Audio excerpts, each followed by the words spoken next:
बिस्मिल्लाहिर्रहमानिर्रहीम। अस्सलाम वालेकुम नाज़रीन, आप यूट्यूब चैनल देख रहे हैं। मैं इमरान ख़ान हूँ। सबसे पहले तो कश्मीर की हमने बात करनी है, लेकिन इमरान ख़ान साहब के हवाले से एक ख़बर चलाई गई मीडिया पे, और ख़बर ये थी कि इमरान ख़ान साहब को अस्पताल में मुंतकिल किया गया। फिर फ़ौरी तौर पे पाकिस्तान तहरीक इंसाफ के कुछ लोग वहाँ पे गए, क्योंकि अब काफ़ी टाइम हो गया है, बड़ा लंबा अरसा हो गया है इमरान ख़ान साहब से किसी की मुलाकात नहीं हुई, और कुछ पता नहीं है कि उनकी सेहत कैसी है, कुछ पता नहीं है कि उनकी आँख की हालत कैसी है। उन्हें कैद तन्हाई का एक टॉर्चर दिया जा रहा है। देखें, अगर इमरान खान साहब के ऊपर जितने मुकदमात हैं, फ़र्ज़ कर लें एक लम्हे के लिए कि वो दुरुस्त हैं, लेकिन इसके बावजूद क्या आप एक कैदी के तमाम हकूक़ छीन सकते हैं? इमरान खान साहब को नाकर्दा जराइम की सज़ा दी जा रही है। यानी किसी भी अदालत ने कभी भी ये नहीं कहा कि इमरान खान को कैद तन्हाई में रखा जाए। कैद तन्हाई खुद एक टॉर्चर है, और किसी अदालत ने इमरान खान साहब पे टॉर्चर करने का हुक्म नहीं दिया, या अपने फ़ैसले में ऐसी कोई बात नहीं कही। और ये कितना बड़ा टॉर्चर है, मैं ज़ाती तौर पे समझता हूँ, क्योंकि मैं 5 महीने तक बिल्कुल अकेला था।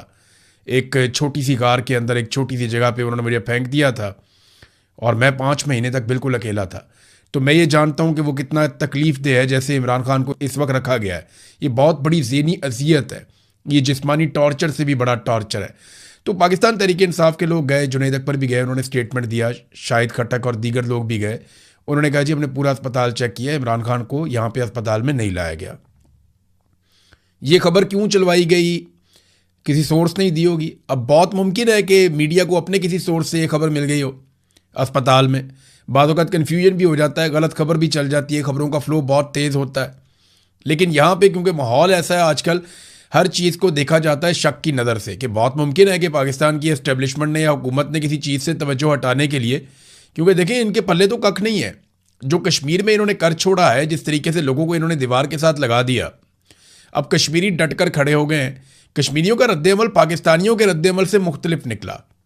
यानी अगर लाहौर के लोग एक दिन भी इस तरह निकलते, लाहौर की जो आबादी है वो टोटल कश्मीर की आबादी से डबल से ज़्यादा है। कश्मीरी तो 4-4.5 मिलियन है, और लाहौर में 1 करोड़ से ज़ायद की आबादी है। सिर्फ लाहौर के लोग ही कश्मीरियों जैसा रद्द-ए-अमल देते तो आज सूरत कुछ और होती। 1 लाख के करीब घरों में चादर और चारदीवारी का तकद्दुस पामाल किया गया, लेकिन किसी ने बॉदर ही नहीं किया। और कश्मीर में जब पुलिस जाती है या एफसी जाती है, वहाँ सिक्योरिटी फोर्सेस के लोग जाते हैं, वो जब चादर और चारदीवारी का तकद्दुस पामाल करने लगते हैं, लोगों को गिरफ्तार करने की कोशिश करते हैं, तो अभी कोटली से ताज़ा मनाजिर आए हैं। इससे पहले कई इलाकों से मनाजिर आ रहे हैं कि लोग पुलिस को ही घेर लेते हैं। यानी किसी के घर में पुलिस घुसी है, पूरे इलाके के लोग इकट्ठे हुए, उन्होंने पुलिस को घेर दिया। बताओ जी क्यों लेके जा रहे हो, वजह क्या है, इनके घर में क्यों घुसे हो, वारंट दिखाओ, कोई कानूनी कार्रवाई कर रहे हो तो उसका जवाब दो। तो लोग पकड़ लेते हैं पुलिस को, वहाँ फिर पुलिस मिन्नतें कर रही होती है जी कि आप वापस जाने दें। अच्छी बात यह है कि जो कश्मीर के लोग हैं वो फिर जब पकड़ लेते हैं पुलिस को या सिक्योरिटी फोर्सेस को, फिर वो मारते नहीं हैं, वो उनकी वीडियो बनाते हैं और वो उनसे कहलवाते हैं कि देखें अब आप बताएं कि क्या आप हमारे साथ जायज़ कर रहे हैं या नाजायज़ कर रहे हैं, क्या आप हमारे साथ ज़्यादती नहीं कर रहे हैं, आप हमारे घरों में घुस रहे हैं, हम तो सिर्फ अपना हक मांग रहे हैं। देखें हम आपको आप कह के बुला रहे हैं, आप हमें मारते हैं। जब हम आपके काबू आते हैं आप डंडों से मारते हैं, गोलियों से मारते हैं, लेकिन जब आप हमारे काबू आते हैं, देखिए हम आपको नहीं मार रहे, आपको इज्जत से बिठाया, आपको पानी भी पिला रहे हैं। हालांकि जिन पुलिस वालों को गोलियां लगी जख्मी हुए, उन्हें भी जो मकामी लोग हैं वही रेस्क्यू कर रहे थे, उनको उठा उठा कर लेकर जा रहे थे। अब ये इसकी इंक्वायरी होनी चाहिए कि उन्हें गोलियां कैसे लगी और क्या हुआ। बहरहाल मेरे पास कुछ तस्वीर और वीडियोज आई हैं, मैं देखकर हैरान रह गया। मैं ये चीज़ें दिखाना नहीं चाहता, इसलिए कि इससे और ज़्यादा नफरत फैलेगी और ज़्यादा हालात ख़राब हो जाएंगे। लेकिन जो मैं देख रहा हूं, नकाबपोश लोग वहां पे क्या कर रहे हैं, अस्पताल में मरीजों को कौन मारता है, उन पर टॉर्चर कौन करता है, इसकी वीडियोज मौजूद हैं आज़ाद कश्मीर के लोगों के पास, वो शेयर भी कर रहे हैं। यानी मैंने बहुत सारे लोगों को मना किया, मैंने कहा यार इनको यहां दबाओ, वीडियो को बस ख़त्म करो, आपने मामला हल करना है, अपने और नफरत नहीं फैलानी और लड़ाई नहीं करनी, तो फॉर गॉड सेक इस लड़ाई को ख़त्म करें। जो कुछ इस वक्त लोगों के मोबाइल फ़ोन्स के अंदर हैं, जो वीडियोस बन चुकी हैं, अगर ये सारी पब्लिक हो जाएं तो दुनिया में क्या मजाक उड़ेगा पाकिस्तान का, बड़ी बदनामी हो जाएगी। और अब कुछ थोड़ी सी इतलात आ रही है कि शायद मुज़ाकरात हो जाएं, क्योंकि शहरी डट कर बैठ गए हैं। इस वक्त की सिचुएशन क्या है वो मैं आपके सामने पहले रख देता हूँ ताकि आपको आइडिया हो जाए। अवामी जॉइंट एक्शन कमेटी का एक अकाउंट है, वहाँ से जो खबर आती है ऑफिशियली वो ये है कि लॉकडाउन और लॉन्ग मार्च जारी है, आर्जी तौर पर रावलाकोट शहर के अतराफ दर्दे दिए गए हैं, हम हिकमत अमली के साथ आगे बढ़ रहे हैं, अफवाहों पर बिल्कुल ध्यान ना दें, क़यादत के फ़ैसलों को फॉलो करें, बरसती हुई गोलियों में पुरअमन रहकर हम हुक्मरानों को आसाबी शिकस्त दे चुके हैं। लॉन्ग मार्च ख़त्म होगा और हमारे तस्लीम शुदा मुतालबात पर अमल करने पड़ेंगे, और जब तक आखिरी कश्मीरी जिंदा है ये लॉन्ग मार्च जारी रहेगा। उमर नज़ीर कश्मीरी ने यह कहा। एक और स्टेटमेंट उमर नज़ीर कश्मीरी के अपने अकाउंट से भी आया हुआ है।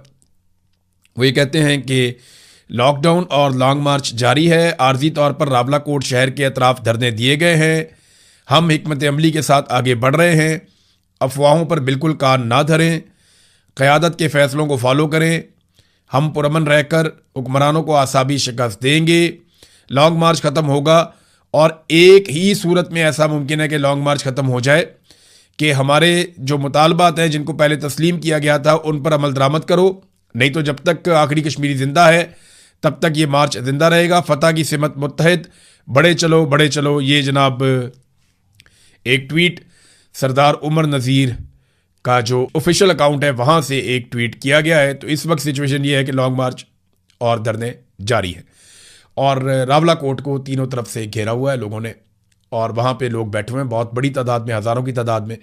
रावलाकोट में सिक्योरिटी फोर्सेस बहुत बड़ी तादाद में। एक बात आप और याद रखिएगा कि कश्मीर एक ऐसा इलाका है जहाँ पे ज़्यादा देर तक आप दवाइयों की, फ्यूल की और अजनास की यानी खाने पीने की अशिया की आप सप्लाई रोक दें तो काफ़ी प्रॉब्लम हो जाती है। तो हुकूमत को जल्दी ये सारी चीज़ें हल करनी पड़ेंगी, हुकूमत को जल्द अज जल्द इन मामलात को निपटाना पड़ेगा। वो ज़्यादा दिनों तक इस सिचुएशन में नहीं रह सकते और ये एक आसाब की लड़ाई होती है, इस वक्त आसाब की लड़ाई है। हुकूमत ये देखना चाहती है कि कश्मीरी कब तक बैठते हैं। हो सकता है कश्मीरी थक कर वापस जाना शुरू हो जाए, इनकी तादाद कम हो जाए, क्योंकि पाकिस्तान में उन्होंने ऐसी चीज़ें होती हुई देखी। उन्होंने देखा जब धरने पे लोग बैठ गए तो थोड़े अरसे में वो कम होते होते आहिस्ता आहिस्ता कम होना शुरू हो गए और फिर वो लोग शाम को आ जाते थे, सुबह चले जाते थे। पाकिस्तान में हर तरह के धरने में हर जगह पे यही ट्रेंड देखा गया। लेकिन कश्मीरी जो है वो सारे काम काज छोड़ के वो वहाँ आकर बैठ गए। मैंने आपको इससे पहले बताया था कि रावलाकोट और सराउंडिंग में लोगों ने एक एक महीने का राशन इकट्ठा कर लिया, कई लोगों ने इससे ज़्यादा का राशन भी इकट्ठा कर लिया। मुझे कई मेरे सहाफ़ी दोस्त हैं, उन्होंने बताया था कि उनके अपने घर वालों ने राशन इकट्ठा किया है एक एक दो दो महीने का, और इजाफी राशन इसलिए इकट्ठा किया है कि आसपास के लोगों को अगर ज़रूरत पड़े तो उन्हें भी राशन दिया जा सके। तो कश्मीरियों ने पूरी तैयारी की और वह तैयारी के साथ अपने मुतालबात के हक़ में निकले हुए हैं। मुराद सईद ने नाज़रीन यहाँ पे एक ट्वीट किया है इस सारी सिचुएशन को लेकर।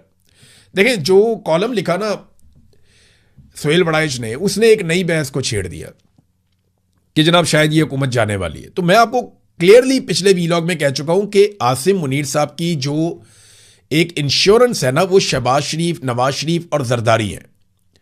ये शरीफों का खानदान और जरदारियों का खानदान, इनकी नौकरी आसिम मुनीर साहब ने करनी है, इसके अलावा उनके पास रास्ता कोई नहीं है। और दूसरी जानिब शरीफों की और जरदारियों की इंश्योरेंस आसिम मुनीर के जूते पॉलिश करने में। ये अब एक दूसरे के लिए लाजमो मलजूम हो गए हैं क्योंकि अवाम इन सबसे नफरत करती है। आप फील्ड मार्शल आसिम मुनीर का नाम लें, सोशल मीडिया के ऊपर देखें आपके साथ क्या होता है। सोशल मीडिया छोड़ें, आप पाकिस्तान के अंदर किसी भी बंदे से पूछें तो लोगों को आपको पता चल जाएगा, या पाकिस्तान के बाहर तो मैं मिलता हूं लोगों को, ये सारे पाकिस्तानी हैं जो मुझे मिलते हैं, कोई नाम भी नहीं सुनना चाहता। इसी तरह PMLN और पीपल्स पार्टी भी बहुत नफरत समेट चुके हैं। तो अवाम में तो ये लोग जा नहीं सकते। अब इंश्योरेंस पॉलिसी एक दूसरे की है। आसिम मुनीर के पास फौज की ताकत है, बंदूक है, और ये पॉलिटिकल लोग हैं, इन्होंने मिलकर सिस्टम को कैप्चर किया हुआ है और ये सारे मिलके इमरान खान को दीवार के साथ लगा रहे हैं। किसी को कोई लगता है कि ये हुकूमत चली जाएगी, कोई नया इलेक्शन आ जाएगा, कोई फेयर एंड फ्री इलेक्शन हो, तो नहीं होगा। जब तक आप उंगली टेढ़ी नहीं करेंगे घी नहीं निकलेगा। ये बात सोहेल आफरीदी ने की थी एक दिन, और उन्होंने कहा था कि ये अब आराम से मसला हल नहीं होगा, यानी ये घी सीधी उंगली से नहीं निकलेगा, ये लातों के बूत बातों से नहीं मानते। तो सोहेल आफरीदी ये बात कहकर गए और बड़े ज़ोरदार तरीके से कहकर गए कि रमज़ान में ये कर देंगे, वो कर देंगे। कुछ भी नहीं हुआ। रमज़ान के बाद छोटी ईद आई, फिर कुछ नहीं हुआ। उसके बाद फिर कुछ नहीं हुआ। बकरा ईद आ गई, बकरा ईद में कुछ नहीं हुआ। बकरा ईद के बाद भी कुछ नहीं हुआ, आगे भी कुछ नहीं होना। उसकी वजह यह है कि सोहेल आफरीदी की जितनी मुझे समझ आई है, वो अब मफाहमत की पॉलिसी पर चल पड़े। मरियम नवाज से लाख इख्तलाफ करें, लेकिन एक बात उन्होंने ज़बरदस्त कही थी जब वो अपोजिशन में थे। उन्होंने कहा था कि मुज़ामत होगी तो मफाहमत होगी। PMLN ने थोड़ी बहुत जितनी वो मुज़ामत कर सकते थे उन्होंने की, और फिर मफाहमत भी शानदार तरीके से हुई। लेकिन वो जो मुज़ामत उन्होंने की ना, वो मिली भगत करके की थी। जनरल बाजवा के साथ, जनरल फैज़ के साथ, जनरल नदीम अंजुम के साथ उन्होंने मिल के मुज़ामत भी मिलजुल के की थी, हल्की आंच के ऊपर। लेकिन यहां तो मुजामत करने वालों को जो किया जाता है, निशाने इबरत बनाया जाता है, वो गोलियां ही मार देते हैं सीधी। हम सब जानते हैं। मुराद सईद ने ट्वीट करके लगभग वैसी बात की है। मुराद सईद ने कहा, जनाब के गिलगित बल्तिस्तान के इंतखाबात और गुज़िश्ता दिनों कोटली और इससे कबल रावला कोट में दोहराए गए 26 नवंबर और मुरीदके की तारीख से इन अनासर की खुशफहमी का तो तदारुक हो गया होगा जो समझते थे कि खुदाई के दावेदारों के स्याह दिलों में रहम की कोई रमक बाकी होगी। यानी कोई रहम नहीं है इनके दिल में, सवाल ही पैदा नहीं होता।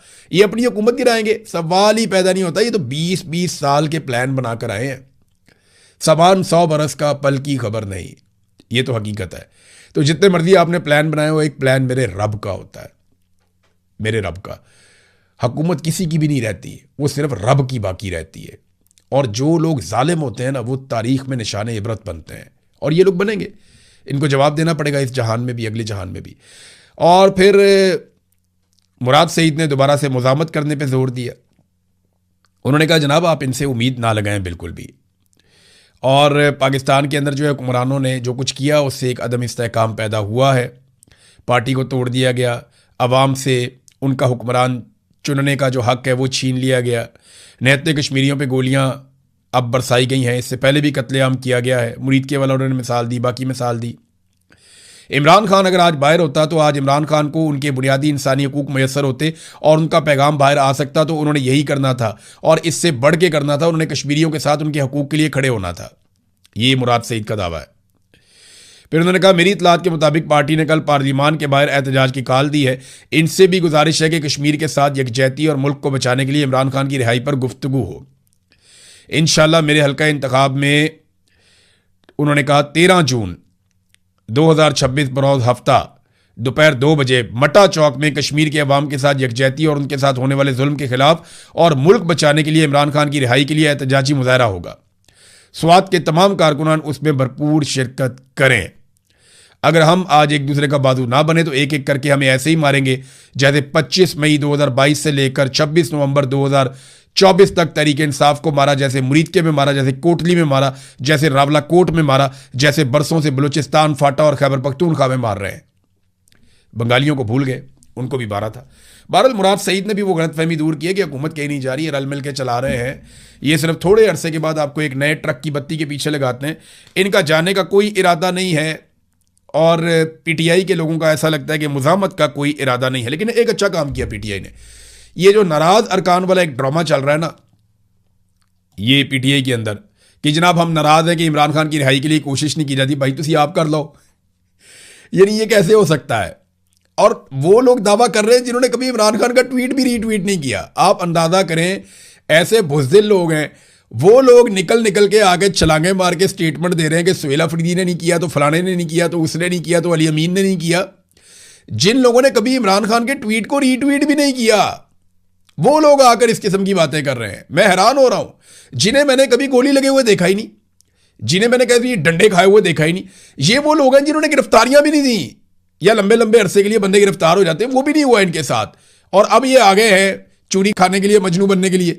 तो अजीबोगरीब सूरत हाल है इनकी। बार पीटीए ने फैसला किया कि नाराज अरकान को मनाने के लिए बिल्कुल कोई राब्ता ना किया जाए। जबरदस्त बात है, ना करें राब्ता इनसे, बहुत अच्छी बात है। ये भी वैसे भी एक ड्रामा है और सोशल मीडिया के ऊपर उन्होंने उठाया हुआ है, पाकिस्तान के मीडिया के ऊपर उठाया हुआ है। वैसे आप मीडिया पे इमरान खान का नाम नहीं चला सकते, लेकिन नाराज अरकान प्रेस कॉन्फ्रेंस करें या कोई प्रेस ब्रीफिंग करें या मीडिया के साथ बातचीत करें या किसी प्रोग्राम में आए तो वहां पर आप इमरान खान का नाम चला देते हैं। तो लोग रोटी को चोची तो नहीं कहते ना, लोगों को पता है कि क्या हो रहा है। नाज़रीन, इकोनॉमिक सर्वे और पाकिस्तान आया और इस सर्वे के मुताबिक पाकिस्तान में जिस शख्स की एक महीने की आमदनी 8,483 रुपये है, वो शख्स पाकिस्तान में गरीब नहीं है। देखा आपने, वो आदमी जिसकी आमदनी पाकिस्तान में एक महीने के अंदर जो आदमी कमा लेता है 8,483 रुपये, वो आदमी गरीब नहीं है। क्या क्राइटेरिया सेट किया है इन्होंने। यानी अगर आप रियल तरीके से देखें ना, दुनिया में जो गरीब आदमी होने का एक क्राइटेरिया है कि इससे कम पैसे कमाने वाला गरीब है, अगर आप उसके ऊपर जाएंगे तो आधे से ज्यादा पाकिस्तान गुर्बत की लकीर से नीचे जी रहा है। लेकिन ये लोगों को गुर्बत से निकालने के बजाय क्या करते हैं, गुर्बत का पैमाना नीचे ले जाते हैं। यानी पाकिस्तानियों को गुर्बत की लकीर से ऊपर नहीं लेकर आना, बल्कि गुर्बत की लकीर को मजीद नीचे ले जाना है ताकि ज़्यादा से ज़्यादा पाकिस्तानी जो है वो गुर्बत की लकीर से ऊपर आ जाए। कैसा फार्मूला है? 8,483 रुपये। यहां पे बरतानिया के अंदर एक आदमी एक दिन में सिर्फ 2 घंटे काम करे ना, पूरे महीने के सिर्फ एक दिन में 2 घंटे काम करे तो इससे बहुत ज्यादा पैसे कमा लेता है। वहां पूरे महीने काम करने वाला आदमी जो 8 घंटे रोज काम करे और काम लगातार करे और पूरा महीना काम करे और उसकी आमदन हो 8,483 रुपए, तो वो गरीब नहीं है। और यहां पे उतने पैसे, उससे बहुत ज्यादा पैसे 2 घंटे कोई भी एक आम आदमी करे ना, कहीं पे भी काम करे, कोई छोटा मोटा काम कर ले, तो वो उससे बहुत ज्यादा पैसे कमा लेता है 2 घंटे में, एक दिन में। कितना फर्क है। लोगों का म्यार जिंदगी कितना गिरा दिया है, लोगों को कीड़े मकोड़े बनाकर रख दिया है इन्होंने। तो अगर ये गुर्बत की लकीर का यही पैमाना है तो सरकारी मुलाजमीन का और जो आपके जितने भी पार्लियामेंटेरियन हैं इनकी तनख्वाहें 10-10 हज़ार कर देना। मेरा सवाल यह है कि फिर आपके मिनिस्टर 10 लाख रुपया क्यों लेते हैं, आपके स्पीकर 10 लाख रुपया क्यों लेते हैं, आपकी काबीना के मेंबर 8 से 10 लाख रुपया क्यों लेते हैं, आपके पार्लिमानी सेक्रेटरीज 10-10, 8-8, 7-7 लाख रुपया क्यों लेते हैं, वो लग्जरी गाड़ियां क्यों लेते हैं? अगर गरीब होने का पैमाना 8,483 रुपये है तो आप इनकी तनख्वाहें 10-10 हज़ार रुपया मुकर्रर कर दें, लेकिन नहीं करेंगे। वहां ये बहुत सियाने हैं, इनको पता है कि ये तो उनका चंद घंटे का खर्चा नहीं है। एक खाना खाने जाओ ना होटल के अंदर, आप 8 बंदे जाएं खाना खाने के लिए या 6 बंदों का कुंभा खाना खाने के लिए जाए होटल के अंदर, तो वो बिल बना के 4-5 हज़ार रुपये का आपके हाथ में कम से कम पकड़ा देते हैं। 10 हज़ार रुपये तो वैसे ही बातों बातों में बिल बन जाता है होटल में बैठ के, और ये कह रहे हैं कि गुर्बत की लकीर से नीचे एक वक्त का खाना नहीं खा सकते आप बाहर अगर होटल में खा रहे हैं तो। इतनी गुर्बत पाकिस्तान के अंदर होगी। पूरे खित्ते में जो तालीम की सूरत हाल है वहां पे भी पाकिस्तान ने झंडे गाड़ दिए। एजुकेशन इंडिकेटर्स फ्रॉम HDI के मुताबिक पूरे खित्ते में तालीम के शोबे में हम सबसे पीछे रह गए ऑलमोस्ट। पहले नंबर पे अच्छी तालीम इस पूरे रीजन के अंदर ईरान की है, फिर श्रीलंका, मालदीव, भारत उसके बाद आता है, भूटान उसके बाद आता है, बांग्लादेश उसके बाद आता है, नेपाल उसके बाद आता है और फिर पाकिस्तान। पाकिस्तान के बाद सिर्फ एक मुल्क बचा है और वो है अफगानिस्तान। और पाकिस्तान का और अफगानिस्तान का ज्यादा फर्क बचा नहीं है। यानी तालीम के शोबे में, तालीम में फैसिलिटेट करने में जो हालात हमने तालीम के शोबे में किए हुए हैं, जो बच्चों को हम तालीम देते हैं, पाकिस्तान इस पूरे रीजन में सबसे पीछे है। सिर्फ हमारा मुकाबला रह गया अफगानिस्तान के साथ। अगर अफगानियों ने थोड़ी सी मेहनत कर दी ना, या अफगानियों ने थोड़ा सा जोर लगा लिया, तो पाकिस्तान आखिरी नंबर पे चला जाएगा। ये हमारे हालात। हम एक एटमी पावर हैं इस मुल्क में, हमने एटम बम बनाया है, इतने बड़े बड़े नाम, इतने बड़े बड़े लोग, इतने बड़े बड़े ब्रांड पैदा किए हैं, और हमारी तालीम की हालत आपके सामने, तो मुल्क आगे कैसे जाएगा? हमारी प्रायोरिटी ही नहीं है, इन चीज़ों पे हमारी तवज्जो ही नहीं है। नाज़रीन, एक खबर आई है बल्दिया फैक्ट्री के हवाले से। सानिया बल्दिया टाउन के हवाले से अदालत ने ऑर्डर दिया और 2 MQM के जो साबिक कारकुनान हैं, 2 MQM के लोग हैं, उनको उन्होंने बरी कर दिया, बेनिफिट ऑफ डाउट उनको देते हुए। तो अब मुझे ऐसा लगता है, और उसके बाद जो है ना वो MQM के लोग हैं वो कुछ ट्वीटें करके ये कह रहे हैं कि जनाब हमसे माफ़ी मांगो, और हमसे कौन माफ़ी मांगेगा, हम पे क्यों इल्ज़ाम लगाया। मैं उस दिन वहाँ गया था जिस दिन सानिया बल्दिया टाउन हुआ था। मुझे याद है आज भी 11 सितंबर 2012 का इंसिडेंट है। हम फौरी तौर पे वहाँ पे गए थे। मैं वहाँ 2-3 दिन रहा, मैं कवरेज करता रहा, मैंने एक एक चीज़ देखी है। हमाद सिद्दीकी और उसके लड़के जिस अंदाज में MQM ने घेरा हुआ था पूरे एरिया को, किसी को पर भी नहीं मारने देते थे। सिक्योरिटी फोर्सेस भी उनसे डरती थी, हर चीज़ उनके कंट्रोल में थी, वो मीडिया को आगे नहीं जाने देते थे, हर चीज़ को मैनेज करते थे, और हर इंटरव्यू वो खुद देते थे। जब कोई और आकर बात करता था वहाँ अपने लड़के खड़े करते थे। MQM ने जिस तरह यरगमाल बनाया हुआ था। 260 लोग जाम बहक हो गए। अब सुप्रीम कोर्ट या अदालत ने इंसाफ इस लेवल का दिया कि अब पता चलता है सारे लोग खुद ही मर गए थे। बल्दिया टाउन का इतना बड़ा सानिया हुआ, कुंडियां लगा दी, दरवाजे बंद कर दिए, हर तरफ से लोगों को अंदर घेर के आग लगा के मार दिया गया, और अब खबर ये आती है कि वो खुद ही मर गए थे। यानी कोई अदालती इंसाफ मैसर नहीं है। तो पाकिस्तान जैसे मुल्क में इतने बड़े साने के बाद जब इंसाफ नहीं होगा तो कौन अपने आप को महफूज महसूस करेगा? कौन इस मुल्क में सरमायाकारी लेकर आएगा? यहाँ पे तो 260 आदमी मर जाते हैं, इंसाफ नहीं होता, कोई कमीशन नहीं, कोई रिपोर्ट नहीं, कुछ पता नहीं चलता कि किसने क्या किया और कौन इसके लिए रिस्पॉन्सिबल था। लोग बरी होते चले जा रहे हैं और ताने दे रहे हैं MQM के लोग। मैं MQM को जरा थोड़ा आईना दिखा दूं। एक तो आपके साथ बहुत ज्यादती हुई है, मैं ये मानता हूं, महाजरों के साथ बहुत जुल्म हुआ, उनको दीवार के साथ लगाया गया, उनकी चादर और चार दीवारी का तकद्दुस पामाल किया गया और उनके लिए कोई रास्ता नहीं छोड़ा गया। बाद औकात उन्हें जानवरों की तरह मारा भी गया।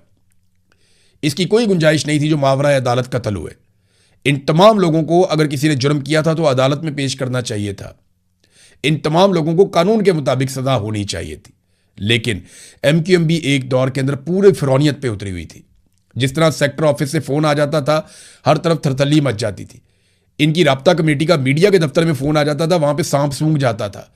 फिरौन के लहजे में बात करते थे ये लोग, मुझे अच्छी तरह याद है। मैं देखता था, इनका फोन आता था, पूरे न्यूज रूम में एक आवाज लगती थी, MQM का फोन, सन्नाटा हो जाता था बिल्कुल। लोग इतना इनसे डरते थे। हर चीज पे उन्होंने कंट्रोल किया था। भत्ता ये MQM वाले वसूल करते थे, अमन कमेटी वाले भी करते थे, पीपल्स अमन कमेटी वो भी करते थे, ये भी करते थे। इनकी आपस की लड़ाई में कितने जवान मारे गए, कितना कराची का नुकसान हो गया, कितनी लूट मार हुई कराची के अंदर। तो MQM बरी ज़िम्मा नहीं हो सकती। फिर इन्होंने डिक्टेटर के साथ मिलकर जिस लेवल का जुल्म किया वो भी हम अच्छी तरह जानते हैं। जो कराची के साथ इन्होंने किया एक डिक्टेटर के साथ मिलकर, वो भी हम जानते हैं। और जो पीपल्स अमन कमेटी ने बाद में किया वो भी हम जानते हैं। तो ये कोई भी सक्का सवित्रा बनने की कोशिश ना करे। हाँ, यहां पे वो कह रहे हैं जनाब माफी मांगी जाए, तो भाई माफी तुम मांग लो ना पहले, जो कुछ पाकिस्तान के साथ किया, जो कुछ लोगों के साथ किया। तो यहां आवे का आवा बिगड़ा हुआ है। तो ये अफसोस मुझे इस बात का है कि इतने साल गुजर गए, आज 15 साल हो गए और इंसाफ नहीं हुआ। सानिया बल्दिया टाउन का, फैक्ट्री का 260 लोग शहीद हुए थे।